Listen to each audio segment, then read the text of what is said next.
31st নাইটকে ঘিরে বিশ্বের দীর্ঘতম সমুদ্র সৈকত কক্সবাজারে লাখো মানুষের ঢল নেমেছে। ইতোমধ্যেই বুকিং হয়ে গেছে 5 শতাধিক হোটেল, মোটেল এবং গেস্ট হাউস। এবার 10 লাখেরও বেশি পর্যটকের আগমন ঘটতে পারে বলে ধারণা করছেন পর্যটক বিশ্লেষকরা। এদিকে এবারও দেশি বিদেশি পর্যটকদের বাড়তি আনন্দ দিতে আয়োজন করা হয়েছে 3 দিন ব্যাপী বিচ কার্নিভাল। আর পুরো আয়োজনের মিডিয়া পার্টনার হয়ে কার্নিভালটি সরাসরি সম্প্রচার করবে এসএটিভি। কক্সবাজার থেকে আহসান সুমনের প্রতিবেদন, জানাচ্ছেন সুমাইয়া অর্থী।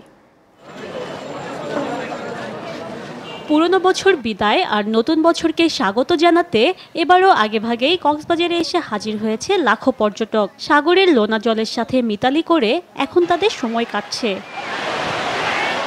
দেশি বিদেশি পর্যটকদের বাড়তি বিনোদন দিতে আয়োজন করা হয়েছে 3 দিনের বিচ কার্নিভাল। গানে গানে এই আয়োজন মাতাবেন নগরবাউল জেমস, আয়ুব বাচ্চু এবং পার্থ বড়ুয়া সহ অন্তত 20 শিল্পী। এই কার্নিভাল থেকে একটি উৎসব, আলাদা একটা বাড়তি কিছু এখান থেকে তারা পাবেন, যার মধ্যে রয়েছে বাংলাদেশের খ্যাতিমান সঙ্গীত তারকারা, থাকবে এখানে মনোজ্ঞ সাংস্কৃতিক অনুষ্ঠান যা দেশি এবং বিদেশি পর্যটকদের আকর্ষিত করবে। এদিকে প্রধানমন্ত্রী ঘোষিত পর্যটন বর্ষ উদযাপন সহ বিচ কার্নিভালের সার্বিক নিরাপত্তায় সব ধরনের প্রস্তুতি নিয়েছে ট্যুরিস্ট ও জেলা পুলিশ।